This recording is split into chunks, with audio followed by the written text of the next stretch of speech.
Hi, everybody, and welcome to this edition of Friday Encouragement. By now, I'm sure you've heard the news that it's a requirement in Minnesota to wear masks in public spaces. That includes church as well.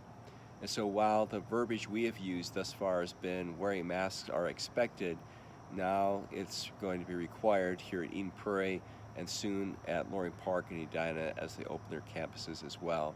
I realize that doesn't sit well with everyone, and I want to address that in this edition of Friday Encouragement. I read an article just recently, in fact, this week, by Dr. James Emery White, past president of Gordon Theological Seminary, as well as pastor of a very large church on the East Coast. He writes a lot about culture. I thought he did such a good job. He actually starts out with a cartoon that appeared in the UK. In this cartoon, you have several iconic statues around the world that are wearing masks.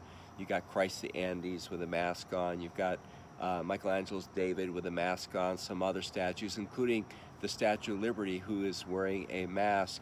And there's a slogan underneath that says, "We're in this together," except out of the top of the crown of Lady Liberty is an American who shouts out, "Except it imposes on my personal freedom." You know, people in other countries cannot figure out why we Americans are so hung up on wearing masks. Why it's such a big issue to us. As far as they're concerned, wear the mask and let's get on with life and get past this virus. So why is this such a big issue?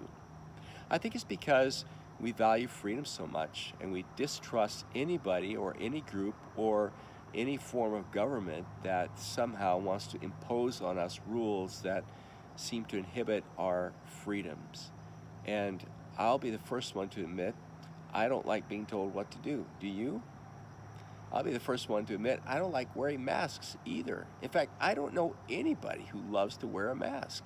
Even those who are for the idea of wearing masks, they don't like it either.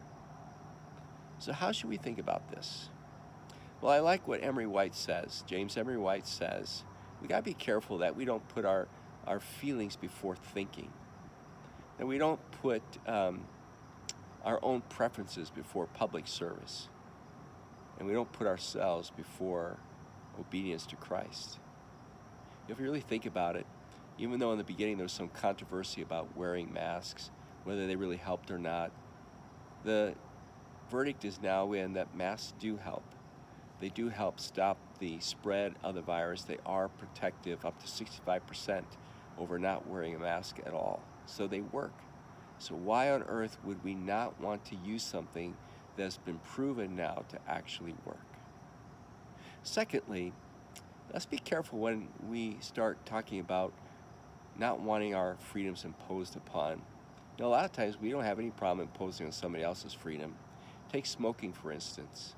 We have no problem telling people to go smoke outside or smoke in a room designated for smokers, but don't do it in public, in closed spaces where it's so unhealthy.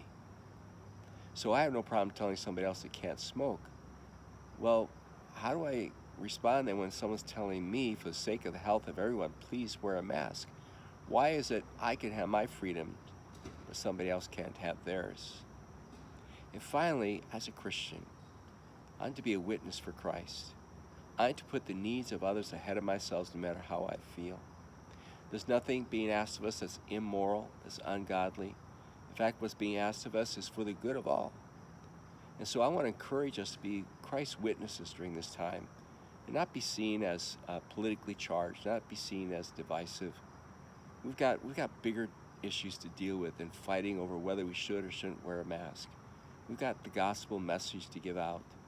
And so I want to encourage you, no matter how you feel about this, to put others first, because that's what Jesus would do, to lift others up, to give them hope psychologically as well as physically. I have a son-in-law who's dealing with coronavirus all the time. He's a hospitalist in San Antonio, Texas, where there's been a huge upsurge. And he's seeing young men and women in their 20s die, as well as older people, and many of them did not have any kind of other condition. They were healthy. This virus strikes is not a respecter of persons. And perhaps it hasn't been close to you. Perhaps nobody you know has been really affected by it. Then it's easy for us to not see it so seriously. But I tell you what, when it's somebody you love, when it's your child, when it's your parent, when it's your brother, your sister, a deep friend, whose life is threatened by this, it takes on a whole new meaning. So I hope you'll be patient. Hope you be gracious. Hope you put the mask on. And let's pray we get past this really soon and be the witnesses that Christ has called us to be. This weekend, by the way, you don't want to miss one of our global partners is going to be sharing with us. He serves with his family in a very difficult place. He's going to be interviewing somebody there of great significance. In fact, it's so important we're not going to be able to put this online this week for you to watch again. You can only watch it now because the sensitivity of the place and the person is being interviewed. So don't miss it this weekend. All right? Hey, thanks, and have a great rest of your day.